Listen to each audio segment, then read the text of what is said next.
Hay un rumor silencioso que circula en tu cabeza desde hace mucho tiempo, tan bajo que casi no lo escuchas, pero tan constante que nunca deja de repetirse. No es un sonido fuerte, no es una explosión, no es un grito, es una frase que se repite en forma de susurro. No vas a lograrlo. No eres como los demás, tarde o temprano descubrirán que no vales tanto. Y aunque lo ignoras, aunque finges que no estás escuchando, ese susurro te acompaña en cada decisión, en cada silencio incómodo, en cada oportunidad que dejas pasar porque algo dentro de ti se resiste a creer que mereces estar ahí. No es que no tengas talento, no es que no tengas fuerza, no es que te falte inteligencia. Tienes todo eso y mucho más. Pero todo el potencial del mundo no sirve de nada si tu mente está convencida de que no merece salir a la luz. Porque la inseguridad no es solo dudar de ti, es creer en lo más profundo que tu existencia necesita ser justificada, que tu valor debe ganarse cada día, con cada gesto, con cada logro, con cada sonrisa forzada para agradar. Y eso, ese esfuerzo constante por demostrar que mereces ocupar espacio, termina devorando tu energía vital como un fuego lento que se alimenta de tu paz. La triste verdad es que muchos viven así, sin darse cuenta de que lo hacen. Se sienten incómodos en sus pieles, desconfiados de sus propias emociones, incapaces de aceptar un cumplido sin cuestionarlo, pero lo consideran normal porque han crecido con la idea de que la autocrítica es virtud, que el miedo es protección, que el esfuerzo excesivo es señal de compromiso. Nadie les dijo que también se puede amar sin condiciones, que también se puede avanzar sin castigarse, que también se puede existir sin tener que probar cada segundo que uno merece hacerlo. Pero ese aprendizaje llegó tarde, si es que llegó. Y ahora aquí estás, tal vez no herido de muerte, pero sí herido de cansancio, de dudas acumuladas, de esfuerzos no reconocidos, de decisiones tomadas no por lo que querías, sino por lo que creías que debías para no defraudar, para no quedar expuesto, para no enfrentar ese dolor que siempre temiste el de sentirte abandonado, rechazado, insuficiente. Y lo más curioso es que, justo ahora, mientras escuchas esto, algo dentro de ti se revuelve. No es incomodidad, no es negación, es un pequeño estremecimiento, como si una parte de ti, la más antigua, la más verdadera, se estuviera despertando. Porque al fin alguien lo dijo en voz alta, la inseguridad no es tu naturaleza, es una prisión que aprendiste a habitar, no naciste dudando de tu valor. Naciste con los ojos llenos de curiosidad, con las manos abiertas, dispuesto a abrazar el mundo. Algo pasó en el camino, algo te enseñó a desconfiar de ti. Y entender eso no es para culpar a nadie, no es para señalar con el dedo, es para darte permiso. Permiso de sanar, de cambiar, de construir un nuevo diálogo contigo mismo. Si te resonó lo que acabas de escuchar, si sientes que este mensaje fue lanzado directamente a tu realidad, no lo dejes pasar en silencio. Suscríbete porque esto apenas comienza y hay mucho más por explorar, por descubrir, por transformar y por favor, comenta. Dime, ¿en qué momento de tu vida fue que comenzaste a dudar de ti? ¿Qué palabra dicha en voz baja? ¿Qué mirada que no llegó? ¿Qué silencio incómodo te hizo sentir que no eras suficiente? Tu historia importa y puede ser la que ayude a alguien más a dejar de correr en círculos. No pienses en la inseguridad como un enemigo externo. No es un monstruo que aparece de la nada. Es más bien como una costumbre, como un camino tan transitado en tu mente que ya ni siquiera notas que estás caminando por él. Es el trayecto automático que tomas cada vez que te enfrentas a una decisión importante, cada vez que alguien te mira, cada vez que sientes que podrías brillar. Tu mente no se pregunta si puedes, se pregunta cuándo van a descubrir que no puedes, y ese pensamiento no llega solo. Viene acompañado de una serie de sensaciones físicas, un nudo en el estómago, una opresión en el pecho, una voz que baja cuando te piden hablar. Tu cuerpo sabe lo que tu mente ha repetido tantas veces que ya no necesita confirmación. No estás a salvo aquí. Y todo eso no es exageración, no es drama, es fisiología. Tu cerebro, en su intento por protegerte, ha activado un sistema de alerta permanente, como si estuvieras caminando por una selva llena de depredadores, aunque tú estés solo en tu casa, frente a una pantalla, enviando un correo. Tu amígdala, esa parte vieja de tu cerebro, no distingue entre una amenaza real y una amenaza imaginaria. Si tú piensas que fallar en esa reunión es peligroso, tu cuerpo reacciona como si estuvieras a punto de caer de un precipicio. Y entonces liberas cortisol, y el cortisol no te da más claridad, te da más miedo. Te nubla el pensamiento, te hace ver peligros en cada esquina, y así, poco a poco, entrenas a tu mente para buscar riesgos, para anticipar el desastre. No es que seas negativo, es que tu cerebro está en modo supervivencia, y en ese modo no se puede crear, no se puede conectar, no se puede amar con libertad, solo se puede huir, esconderse, evitar. Por eso evitas las conversaciones profundas, por eso no mandas ese mensaje, por eso dejas que otros decidan por ti. No es cobardía, es tu sistema nervioso diciéndote, con todas sus letras, que no confía en ti. Pero aquí está lo que casi nadie entiende.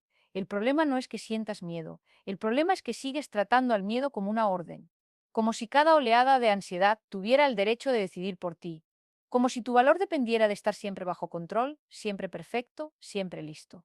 Y mientras sigas tratando al miedo como una amenaza que debe eliminarse antes de actuar, seguirás atrapado, porque el miedo no se va, no se elimina, se atraviesa, se siente, se reconoce, y luego, a pesar de él, se elige seguir. No es que las personas seguras no sientan miedo, es que ya no le piden permiso al miedo antes de vivir. Han aprendido que el miedo no es una predicción, es una reacción, que no es una verdad, es un reflejo de viejas heridas, que no es una voz que debe obedecerse, sino una señal de que algo valioso está por ocurrir. Porque piénsalo, ¿cuándo sientes más miedo? No cuando estás haciendo algo rutinario, no cuando estás seguro. Sientes miedo cuando algo importante está en juego. Cuando te arriesgas a ser visto, a ser juzgado, a ser amado. El miedo no es una señal de que no estás listo. Es una señal de que estás a punto de trascender, de que estás en el umbral de algo más grande que tu comodidad. Y si hasta ahora has vivido escapando de ese umbral, si has dedicado años a evitar el temblor de tus manos antes de hablar, el nudo en la garganta cuando quieres decir no, el vacío en el pecho cuando alguien te pregunta ¿y tú qué quieres? Entonces no es que no puedas cambiar, es que nunca te han mostrado que hay otro camino.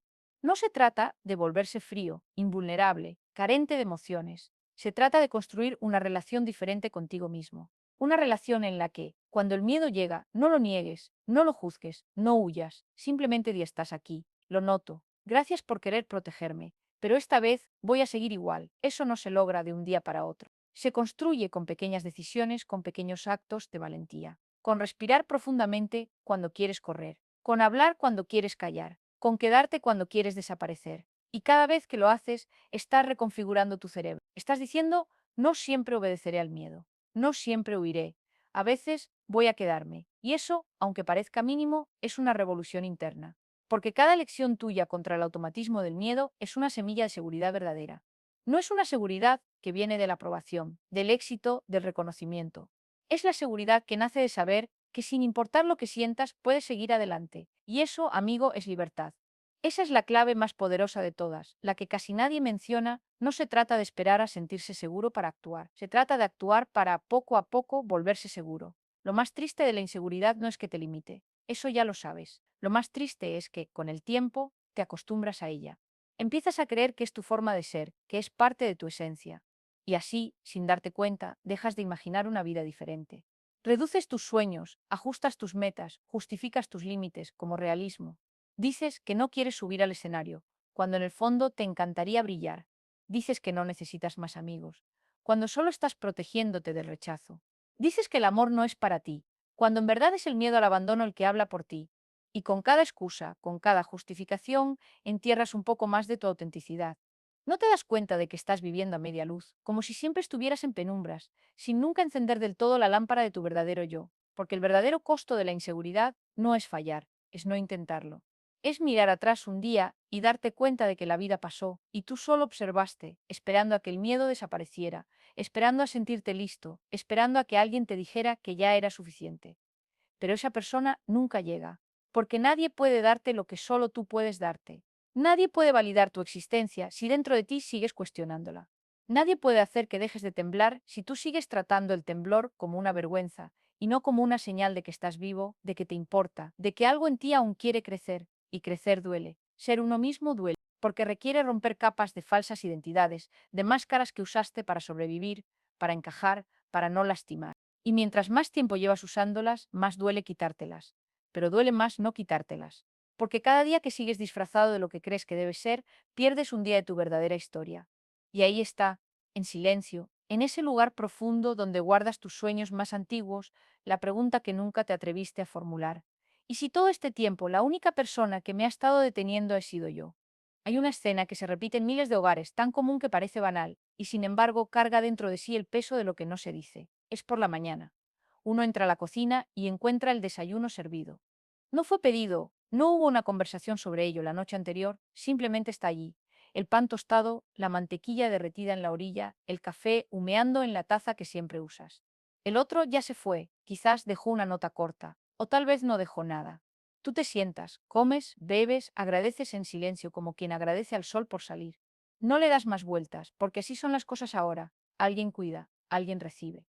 Pero hay algo que se quiebra en medio de esa rutina, algo que no se ve, como el leve temblor en la mano de quien deja la cuchara sobre la mesa después de revolver el azúcar, sin probarlo, porque ya no tiene hambre. Porque preparar el desayuno no era solo un acto de servicio, era una manera de decir aquí estoy, era una forma de entrar en tu día antes de que tú lo hicieras, era como colarse en tu despertar por la puerta trasera del cariño.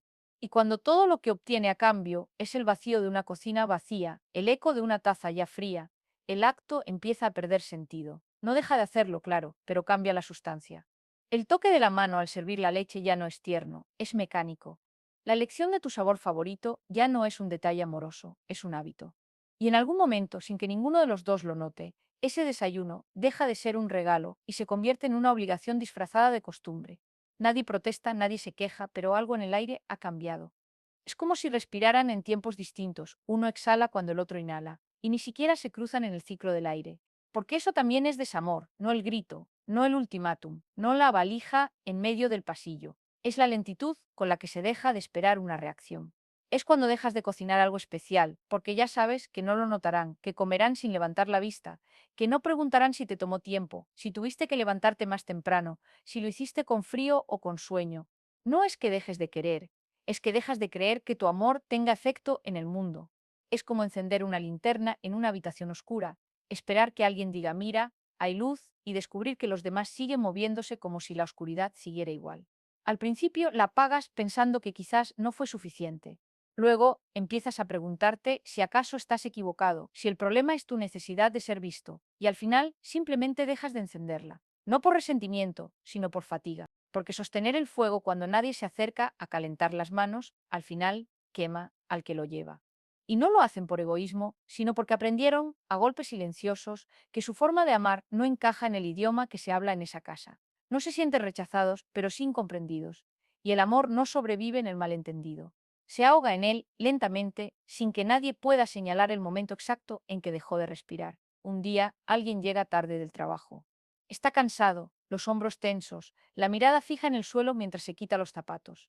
El otro está en el sofá, envuelto en una manta, viendo algo en la pantalla. El sonido bajo, los ojos distraídos. No hay urgencia, no hay drama.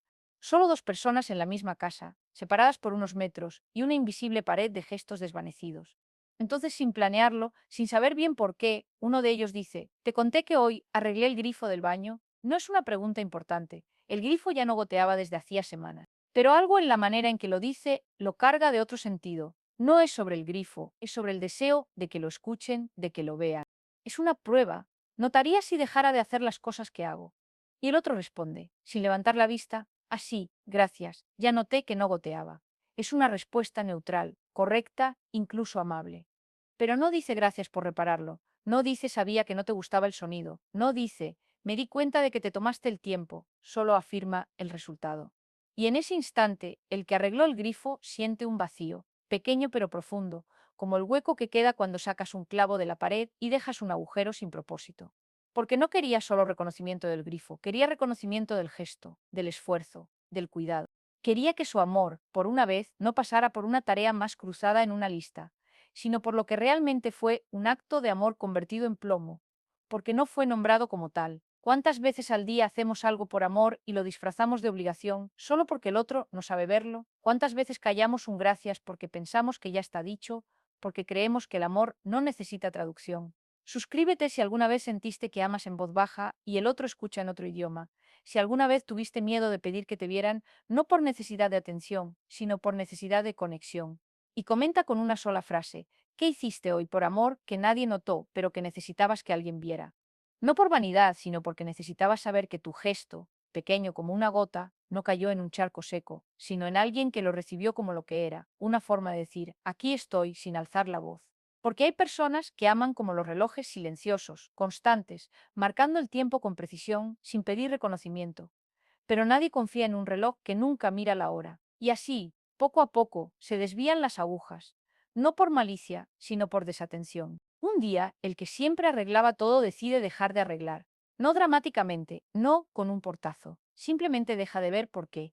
El cajón que no cierra sigue abierto. La luz del pasillo, fundida hace semanas, sigue apagada.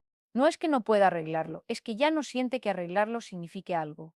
Y el otro, al notarlo, tal vez piense que extraño. Antes lo hacía todo, sin darse cuenta de que cada vez que pasó por alto su esfuerzo, fue como si le dijera no importa, no con palabras, pero con silencio.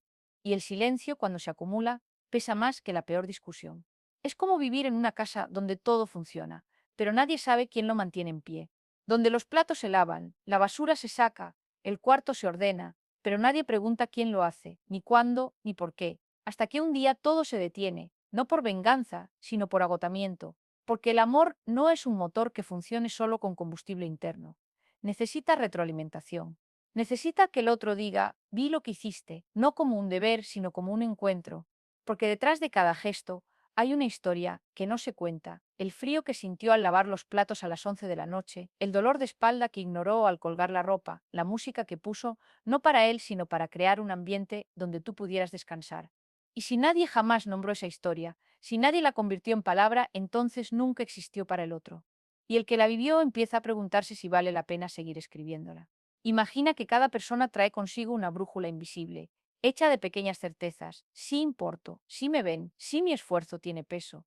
Cada vez que haces algo por amor y no se reconoce, esa brújula gira. Una vez, dos veces, cinco. Al principio ajustas la dirección, luego empiezas a dudar del norte. Y cuando pasan meses, años, y la brújula sigue fallando, dejas de mirarla, no porque ya no quieras, sino porque ya no confías. Y entonces, aunque sigas haciendo las cosas, lo haces desde otro lugar, no desde el corazón, sino desde el deber, no desde el deseo, sino desde el recuerdo de lo que antes era deseo. Y ahí, en ese punto exacto, el amor no muere, pero se congela. Queda suspendido, como una foto antigua colgada en la pared, se ve, pero no se mueve, no respira.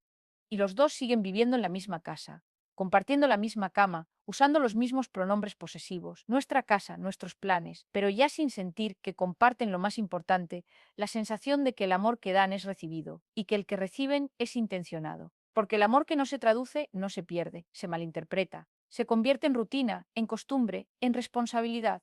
Y cuando eso pasa, el que más ama empieza a cuestionarse si acaso ama demasiado o si en realidad solo es el único que sigue intentando. A veces el amor no se desvanece como una llama que se apaga, sino como el agua de un vaso que nadie bebe. Se queda allí, cristalina, inmóvil, mientras el aire se evapora lenta y silenciosamente. No hay drama, no hay un instante en que digas, aquí fue. Solo un día te despiertas y notas que el vaso está más vacío de lo que recordabas, y aunque lo llenaste ayer, no sabes cuándo, ni cómo, ni quién dejó de tomar. Ese vaso está en la mesa de noche, en la cocina, en el estante del baño, en el bolsillo de una chaqueta olvidada. Está en los pequeños espacios donde depositas lo que sientes sin necesidad de decirlo. Porque hay formas de amar que no usan palabras, que ni siquiera se anuncian. Son como esos pasos amortiguados en la madrugada, cuando uno se levanta sin hacer ruido solo para asegurarse de que el otro sigue durmiendo en paz. No lo despiertas para contárselo. No necesitas su agradecimiento, pero necesitas, aunque sea una vez, que note que estuviste despierto, que no fue el viento, ni el azar, ni una coincidencia, que alguien eligió, en plena oscuridad, velar por su descanso. Y cuando eso no sucede, cuando todo se traga en el silencio de una mañana que comienza sin preguntas, el amor empieza a cambiar de dirección. No se va, no se rompe. Simplemente se repliega hacia adentro, como una hoja que se enrolla al contacto con el frío. El que amaba con gestos empieza a guardarlos, no por rencor, sino por instinto de supervivencia. Es como si el cuerpo aprendiera solo que ciertos movimientos no obtienen respuesta, así que poco a poco los desactiva. Dejas de acercarle el abrigo porque ya sabes que no dirá gracias. Dejas de guardar su plato favorito para la cena porque ya sabes que comerá sin mirar, mientras revisa el teléfono, mientras el mundo digital le habla más fuerte que tu silencio cuidadoso. Y entonces, lo que antes era un acto tierno, una flor en el bolsillo, un mensaje al mediodía, comienza a sentirse ridículo, como hablarle al vacío en un idioma que ya nadie entiende. No es que dejes de querer, es que el querer se vuelve un esfuerzo solitario, como tocar un instrumento en una habitación vacía, esperando que el eco sea respuesta suficiente. Suscríbete si alguna vez has amado en clave baja, si has hecho algo por alguien pensando que lo notaría y en cambio solo encontraste indiferencia. Suscríbete si alguna vez te preguntaste si acaso estabas pidiendo demasiado al querer que vieran lo que hacías, no para alabarte, sino para sentir que existías en ese momento. Y comenta con una sola palabra, ¿qué sentiste cuando descubriste que tu amor no era visto, sino simplemente asumido? Porque lo más doloroso no es el abandono, sino la costumbre, No es el silencio, sino lo que se dice dentro de él. Es saber que cada vez que te diste, fuiste recibido como algo natural, como el aire, como la gravedad, algo que simplemente está, sin origen, sin esfuerzo, sin historia. Y cuando algo se convierte en fondo, deja de ser figura, desaparece del centro. Así pasa con quien lava los trastes sin que se lo pidan, con quien recuerda las alergias, las canciones que duermen a los niños, quien necesita más almohadas para dormir. Nadie celebra quien mantiene el orden, porque el orden, cuando existe, parece mágico, como si no tuviera autor. Pero hay manos detrás. Hay madrugadas donde el cuerpo duele y sigue. Hay noches que se acorta el descanso porque alguien más debe dormir tranquilo. Y cuando esas manos no son nombradas, cuando ese esfuerzo no se convierte en palabra, empiezas a preguntarte si no será mejor dejar de moverte, por ver qué pasa, por comprobar si, en efecto, alguien nota cuando dejas de existir de a poco. Y entonces un día no arreglas el cajón que chirría, no lo haces por fastidio ni por castigo.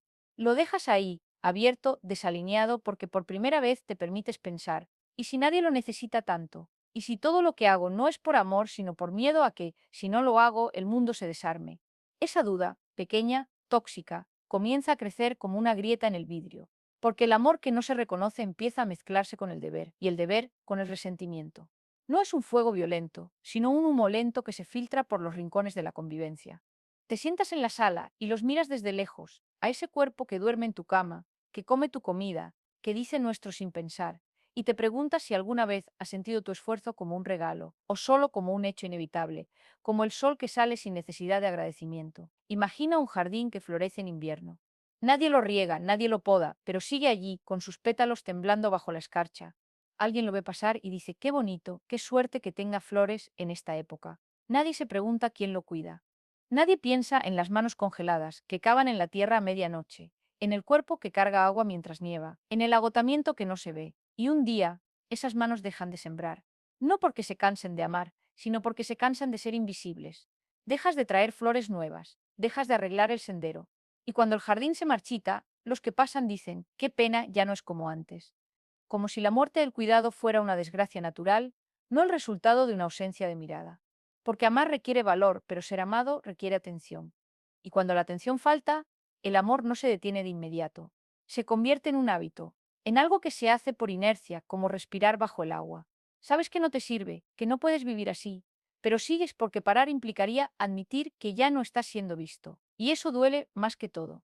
Hay un momento, no anunciado, que ocurre en medio de una tarde cualquiera, una de esas donde el sol entra por la ventana con pereza, donde el tiempo parece detenerse en el borde del café que ya no humea, en el que te das cuenta de que ya no estás compartiendo vida, sino espacio. No es un grito, no es una pelea, no es siquiera un reproche dicho en voz alta. Es un silencio que ha aprendido a caminar solo, que ya no necesita de la oscuridad para instalarse entre dos cuerpos que duermen de espaldas, como si temieran el roce accidental de una mano que ya no sabe qué significado tiene. Y en ese momento, no puedes evitar recordar todos los pequeños actos que acumulaste como ofrendas, el té preparado cada mañana antes de que abrieran los ojos, el mensaje que escribiste desde el trabajo solo para decir llegue bien, el gesto de apartar el mechón de pelo que les caía sobre la frente mientras dormían, sin despertarlos, como si ese instante fuera sagrado. Lo hiciste no por deber, no por costumbre, sino porque en cada uno de esos gestos estaba tu presencia, tu confirmación silenciosa de que estabas ahí, que te importaban. Y sin embargo, nunca llegó una palabra sobre eso. Nada que dijera, noté que hiciste esto por mí. Nada que reconociera que, detrás de lo invisible, alguien se había quedado despierto, se había preocupado, se había movido. Y entonces comienza a crecer en ti una pregunta que no puedes decir en voz alta, porque suena egoísta, porque te hace sentir pequeño. ¿Acaso el amor debe pedir permiso para ser visto? ¿Debo convertir cada acto en una declaración, cada detalle en una prueba, para que dejen de tratarlo como algo natural, como el piso bajo tus pies? Porque cuando limpias el baño sin que nadie lo pida, cuando recuerdas aniversarios sin recibir un recordatorio, cuando ajustas tu horario para que el otro duerma más, no lo haces buscando un premio. Lo haces porque amar, para ti, es eso. Anticiparte al cansancio del otro, cubrir sus grietas antes de que las sientan. Pero cuando nadie nota las grietas que evitaste, ¿qué queda del propósito? Empiezas a vivir en una paradoja: cuanto más das, menos existes. Porque tu amor no se expresa con gritos ni escenas, sino con una ausencia de caos, con una calma que otros dan por sentada. Y cuando todo funciona, cuando todo está en orden, cuando no hay problemas, entonces parece que no hay nadie detrás del orden. Como si la paz fuera un estado natural, como si el equilibrio no tuviera un precio pagado en madrugadas, en emociones contenidas, en deseos sacrificados. Y tú, que mantienes todo en pie, empiezas a sentirte como un fantasma que cuida una casa donde no vive nadie, y entonces un día dejas de encender la luz del pasillo, no por olvido, no por descuido. La dejas apagada porque sabes que aunque esté oscuro, el otro seguirá caminando, no se quejará. Seguirá adelante como siempre ha hecho, como si nunca hubiera dependido de tu luz. Y mientras lo ves pasar, sin detenerse, sin preguntar por qué está oscuro, sientes algo partirse dentro. No es enojo. Es algo más oscuro, más frío, la certeza de que tu presencia ya no es un factor en su mundo, que tu ausencia no causaría un cambio perceptible. Suscríbete si alguna vez sentiste que tu amor era un servicio invisible, si alguna vez diste todo lo que podías y aún así te sentiste intercambiable. Suscríbete si sabes lo que es amar como si estuvieras hablando en una habitación cerrada, esperando un eco que nunca llega. Y comenta con una sola palabra. ¿En qué momento te diste cuenta de que ya no eras una prioridad, sino solo parte del paisaje? Porque hay una violencia sutil en eso, no en el abandono, sino en la asimilación. En convertir a una persona en un recurso, en un elemento del entorno que se espera que siempre esté sin preguntar si quiere seguir estando. Nadie cuestiona el reloj de la pared por marcar las horas, pero si un día deja de hacerlo, todos notan su ausencia. Y tú, que has sido el reloj, el piso, el aire, empiezas a preguntarte qué pasaría si dejaras de marcar el tiempo, si dejaras de sostener el espacio. ¿Notarían el caos? ¿O simplemente buscarían a alguien más para ocupar tu lugar sin mirar siquiera hacia dónde te fuiste? Te descubres empezando a calcular tu desaparición en pequeñas dosis. Hoy no lavo su ropa, mañana no pregunto cómo estuvo su día, pasado no guardo su comida. No lo haces con rabia ni con planes de venganza. Lo haces como quien hace un experimento silencioso, como quien quiere saber si, después de tanto tiempo, alguien es capaz de notar que algo cambió. Y lo más aterrador no es que no lo note. Es que, cuando lo hacen, lo atribuyan a un mal día, a un estado de ánimo, a cualquier cosa menos a la verdad que has estado dejándote morir en vida, poco a poco, mientras mantenías con vida todo lo que los rodea. Y en medio de todo hay un miedo más profundo que si algún día alzas la voz, si exiges que te vean, no te reconozcan. Porque han olvidado tu voz, han olvidado tu rostro cuando expresa algo más que servicio. Te han domesticado a base de indiferencia. Y ahora temes que, si dejas de ser dócil, si gritas tu dolor, lo único que escucharás será una respuesta de extrañeza. ¿Y este quién es? Entonces te quedas quieto otra vez. Enciendes la luz del pasillo. Limpias el plato que dejaron. Ajustas la manta sobre su cuerpo dormido. Escribes el mensaje que sabes que no leerán. Porque el miedo a ser invisible es menor que el miedo a ser visto por primera vez y que no les guste lo que descubran. Hay algo que pesa más que el silencio entre dos cuerpos que comparten cama, más que los pasos que ya no se desvían para cruzar el camino del otro, el momento en que dejas de esperar. No es que te rindas de golpe, no hay un adiós pronunciado, ni una carta sobre la mesa. Es simplemente que un día, mientras preparas el desayuno y miras la espalda de alguien que aún duerme, sientes que ya no estás cocinando para ellos, sino cumpliendo un ritual que alguna vez fue amor y ahora solo es inercia. Y por primera vez, no ajustas el café a su gusto por amor, sino por costumbre, por miedo a que noten el cambio, por miedo a que, si hoy no les das exactamente lo que siempre tuvieron, descubran que ya no estás ahí. Y sin embargo, es ese mismo miedo el que más te aleja. Porque el amor no puede vivir en la sumisión del gesto repetido, sin alma, sin respuesta. El amor necesita, al menos, un eco, alguna señal de que lo invisible no ha sido invisible para todos. Y sin embargo sigues, porque no sabes cómo ser de otra manera. No porque no puedas, sino porque han borrado poco a poco el borde entre quién eres y quién has sido para ellos. No hay insulto, no hay traición, solo una erosión silenciosa, como el agua sobre la piedra, que desgasta hasta que un día ya no queda forma, solo un contorno plano, sin relieve. Y tú, que antes eras tormenta y abrigo, ahora solo eres fondo. El fondo sobre el que se proyecta su vida, sin que nunca miren hacia abajo. Pero hay un instante, difícil de nombrar, imposible de predecir, en el que algo en tu interior deja de pedir reconocimiento y empieza a exigirse a sí mismo. No es rebeldía, no es resentimiento, es solo que un día, al mirarte al espejo, notas que tus ojos ya no buscan el reflejo del otro, buscan los tuyos, y por primera vez en mucho tiempo, te preguntas si aún están ahí, si alguien ha visto que te estabas yendo, si alguien notó que, a pesar de que todo funcionaba, tú dejabas de funcionar. No es tarde, nunca lo es, porque el amor no debería ser una desaparición constante. No debería medirse por cuánto puedes soportar sin quejarte, por cuánto puedes dar sin recibir, por cuánto puedes fingir que todo está bien mientras te vas apagando. El amor verdadero no te convierte en un recurso. No te trata como si fueras el aire que respiran sin preguntarse de dónde viene. El amor te mira, Te llama por tu nombre, no por el rol que cumples. Te toca como si temiera perderte, no como si diera por sentado que siempre estarás.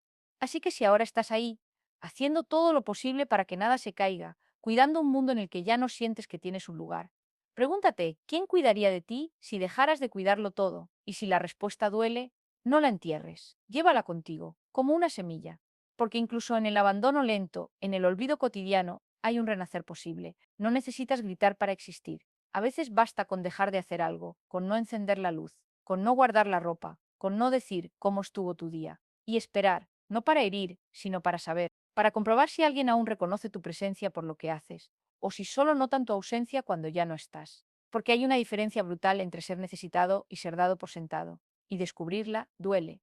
Pero duele menos que seguir viviendo como si tu corazón fuera un mueble más del salón, útil, silencioso, inmóvil, invisible. Así que esta es la pregunta que te dejo, no para que la respondas ahora, sino para que la lleves contigo. ¿Hasta cuándo seguirás amando como si tuvieras que ganarte el derecho a ser visto? Comenta con una sola palabra, ¿qué fue lo último que hiciste por amor que nadie notó? Y si este relato tocó algo en ti, si reconociste tu sombra en alguna de estas frases, suscríbete, no para seguir escuchando historias como esta, sino para que sepas que no eres el único que ha aprendido a hablar en silencio, esperando que alguien por fin lo escuche.